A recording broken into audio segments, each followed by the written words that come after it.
ശരി, ഇപ്പോൾ വാർത്തയോട് പ്രതികരിക്കാൻ ശ്രീ രാജഗോപാൽ കമ്മത്ത് ചേരുന്നുണ്ട്. രാജഗോപാൽ, ഇതിനെതിരെയുള്ള പ്രതിഷേധം ഉയർന്നുകൊണ്ടിരിക്കുകയാണ്. ചരിത്രം ഇല്ലെങ്കിൽ പുസ്തകങ്ങൾ പലതും തിരുത്തപ്പെടുന്നുണ്ട്, ഇല്ലെങ്കിൽ മാറ്റിയെഴുതപ്പെടുന്നുണ്ട്. ആ സമയത്താണ് MP ആയിട്ടുള്ള ഒരാൾ ഇത്തരത്തിൽ കുട്ടികൾക്ക് കാര്യങ്ങൾ, ഈ ഹനുമാൻ എന്നൊക്കെ പറഞ്ഞുള്ള കാര്യങ്ങൾ പറഞ്ഞു കൊടുക്കുന്നത്. ശാസ്ത്രം പഠിപ്പിക്കേണ്ടോടത്താണ് ഇത്തരത്തിൽ തെറ്റിദ്ധരിപ്പിക്കുന്ന തരത്തിലുള്ള കാര്യങ്ങൾ കുട്ടികളെ പഠിപ്പിക്കുന്നത്. അത് എത്രത്തോളം മോശമാണ്? മിത്തോളജി എന്ന് പറയുന്നത് നമ്മുടെ ഒരു വിശ്വാസത്തിന്റെ ആ ഒരു ട്രഡീഷന്റെയും ഭാഗമാണ്. ഇപ്പൊ പണ്ട് കാലത്ത് ആയിരക്കണക്കിന് 3000-4000 വർഷങ്ങൾക്ക് മുമ്പ് പ്രകൃതി ശക്തികളെ, കൈപ്പിടിയിലെത്താത്ത പ്രകൃതി ശക്തികളെ അവരെ ആരാധിക്കുക എന്നുള്ളതാണ്. ഇപ്പൊ വായുവിനെ, ഇടിമിന്നല്, ആകാശം, അതുപോലെ തന്നെ മഹാസമുദ്രം, അവയൊക്കെ നമ്മൾ ആരാധിച്ചിരുന്നു. പിന്നീട് നമ്മുടെ സംസ്കൃതി പുരോഗമനം കൈവന്നതോടെ കാര്യങ്ങൾ നമുക്ക് കൂടുതൽ വ്യക്തമാകാൻ തുടങ്ങി. ഇപ്പൊ ഗ്രീസിലെ ശരിയായ സയൻസിന്റെ ഉത്ഭവം ഗ്രീസിൽ നിന്നാണ് ഉണ്ടായത്. അപ്പൊ ഗ്രീസിലെ മിത്തോളജിക്കൽ ഒബ്ജക്ട്സിനെയൊക്കെ നമ്മൾ ഇപ്പോഴും ഉപയോഗിക്കുന്നുണ്ട്. അത് വളരെ പോസിറ്റീവായിട്ടുള്ള രീതിയിലാണ് ഉപയോഗിക്കുന്നത്. അത് റെസ്പെക്ട് കൊടുക്കുന്ന രീതിയിലാണ് ചെയ്യുന്നത്. എന്നാൽ ഇവിടെ അങ്ങനെയല്ല. കുറെ വർഷങ്ങളായിട്ട് നമ്മൾ കണ്ടുവരുന്നത് നമ്മുടെ ഭരണഘടനയ്ക്ക് വിരുദ്ധമായിട്ടുള്ള കാര്യങ്ങളാണ് ചെയ്യുന്നത്. അതായത് സയന്റിഫിക് ടെമ്പർ വർദ്ധിപ്പിക്കുക എന്നുള്ളത് ഓരോ പൗരന്റെയും കടമയാണ്. അതായത് നോൺ സയന്റിഫിക് ആയിട്ടുള്ള കാര്യങ്ങൾ പ്രചരിപ്പിക്കാതിരിക്കുക എന്നുള്ളത്, അത് അന്ധമായ വിശ്വാസങ്ങൾ പ്രത്യേകിച്ച് കുട്ടികളിലേക്ക് ഇങ്ങനെ ചെലുത്തി കൊടുക്കാതിരിക്കുക എന്നുള്ളത് ഓരോ പൗരന്റെയും കടമയാണ്. അപ്പൊ അതിന് ഘടകവിരുദ്ധമായിട്ടാണ് ഇന്ത്യൻ സയൻസ് കോൺഗ്രസിൽ പോലും പ്രമുഖ സ്ഥാനം വഹിക്കുന്നവർ പ്രവർത്തിച്ചിട്ടുള്ളത്. നമുക്കറിയാം, എത്രയോ തവണ ഇവര് വിമർശനങ്ങൾക്ക് വിധേയരായിട്ടുണ്ട്. അതും പ്രമുഖമായ സ്ഥാനങ്ങൾ വഹിക്കുന്ന ആളുകൾ പോലും ഓരോ ഇൻസ്റ്റിറ്റ്യൂഷന്റെയും വൈസ് ചാൻസലർമാരും അതുപോലെ തന്നെ ഹെഡ് ഓഫ് ഇൻസ്റ്റിറ്റ്യൂഷൻസും ഒക്കെ വന്ന് അവിടെ നടത്തിയിട്ടുള്ള പരാമർശങ്ങൾ എന്ന് പറയുന്നത് നമ്മുടെ രാജ്യത്തെ ഒരു എഡ്യൂക്കേഷൻ സിസ്റ്റത്തെ തന്നെ ഒരു മോശമാക്കുന്ന രീതിയിലുള്ളതാണ്. ലോകരാജ്യങ്ങൾ ഇത് ശ്രദ്ധിക്കുന്നുണ്ട്. നമ്മളിപ്പോ റിഡിക്യൂൾ ചെയ്യുന്നുണ്ട്. ഇപ്പൊ USA കൻസാസിൽ ഇപ്പൊ ഡാർവിന്റെ എവല്യൂഷണറി തിയറി പഠിപ്പിക്കരുതെന്ന് പറയുന്നുണ്ട്. അതായത് അത് മറ്റു പല കാരണങ്ങളും കൊണ്ട് അവരങ്ങനെ ആ സ്റ്റേറ്റ്സിന് തീരുമാനങ്ങൾ എടുക്കാം. ആ ഓരോ സ്റ്റേറ്റിനും അവിടെ തീരുമാനങ്ങൾ എടുക്കാം ഇത്തരത്തിൽ എന്ത് പഠിപ്പിക്കണം. അത് ഇന്ത്യയിൽ എന്തായാലും നമുക്ക് തീർച്ചയായിട്ടും അങ്ങനെ ഒരു സംഭവം കൊണ്ടുവരാൻ പറ്റില്ല.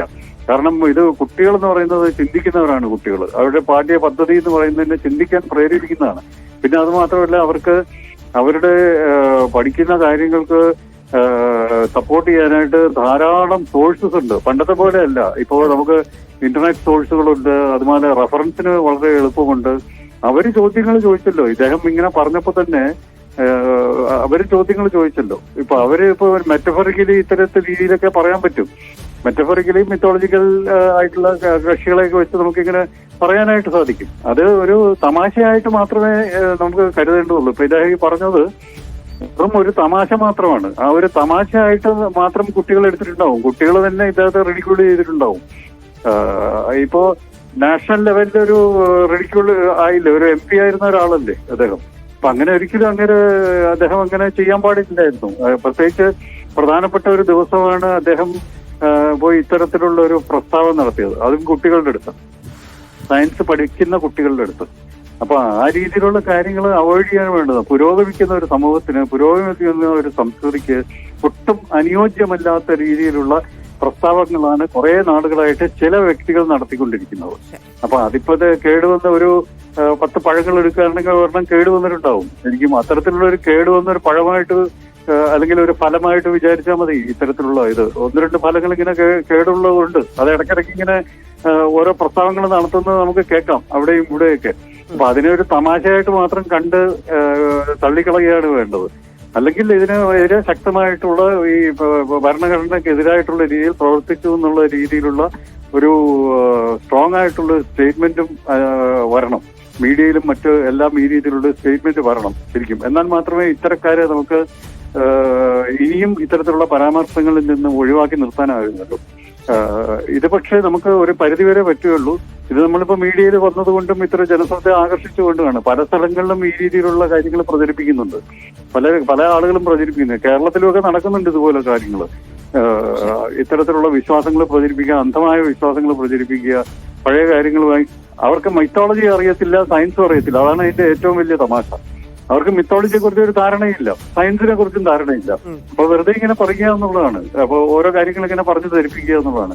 സയൻസിലും ഉണ്ട് ഇതുപോലുള്ള കക്ഷികൾ. മിത്തോളജി ഈ രീതിയിലുള്ള കക്ഷികൾ സയൻസിലും ഉണ്ട്. സയന്റിസ്റ്റായിട്ട് ചമഞ്ഞ് നടക്കുന്ന ആളുകൾ പോലും പല ഇൻസ്റ്റിറ്റ്യൂഷൻസിൽ ഇരിക്കുന്ന ഹെഡിൽ ഇരിക്കുന്ന ആളുകൾ പോലും ഇത്തരത്തിലുള്ള പരാമർശങ്ങൾ നടത്തുന്നുണ്ട്. അവർക്ക് എങ്ങനെ ഈ ഡിഗ്രി കിട്ടിയെന്നോ എങ്ങനെ ഡോക്ടറേറ്റ് കിട്ടിയെന്നോ ഉള്ളതാണ് എനിക്ക് സംശയം. പല പ്രമുഖമായ ഇൻസ്റ്റിറ്റ്യൂട്ടിൽ നിന്ന് ഡോക്ടറേറ്റ് കിട്ടിയ കക്ഷികളുണ്ട്. അവര് സയൻസിലെ കാര്യങ്ങൾ തന്നെ പറയുന്നത് അവരുടെ മനസ്സിൽ തോന്നുന്നതാണ്. അതായത് ആം ചെയർ സയൻസ് ആണ്. അതായത് വീട്ടിലെ ചാരുകസയിൽ ഇരുന്നിട്ട് അവരുടെ തോന്നലുകളാണ് സയൻസായിട്ട് അവർ അവതരിപ്പിക്കുന്നത്. അതിനെ മിത്തോളജിയായിട്ട് കൂട്ടിച്ചേർക്കാൻ വളരെ എളുപ്പമാണ്. മിത്തോളജിയെ മിത്തോളജിയുടെ വഴിക്ക് വിടുക, അതൊരു നമ്മുടെ ബിലീഫിന്റെയും ട്രഡീഷന്റെയും ഭാഗമായിട്ട് വിടുക. അത് നമ്മുടെ ഒരു ട്രഡീഷന്റെ ഭാഗമാണ്. അതിനെ നമ്മുടെ വളരെ പരിപാവനമായിട്ട് സൂക്ഷിക്കണം.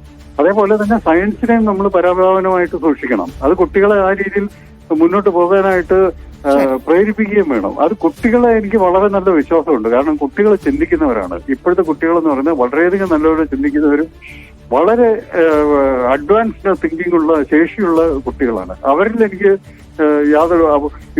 ഇവർക്ക് ടാർഗറ്റ് ചെയ്യാൻ പറ്റുന്നതെന്ന് പറഞ്ഞാൽ ഒരു കാലഘട്ടം കഴിഞ്ഞ് ഒരു മധ്യവയസ്സിലൊക്കെ എത്തി നിൽക്കുന്നവരെ ഇവർക്ക് സ്വാധീനിക്കേണ്ടതായിട്ട് സാധിക്കും. അവരാണ് ഇതിന് പെട്ടെന്ന് വശംവദരാകാനായിട്ടുള്ള ചാൻസ് ഉള്ളത്.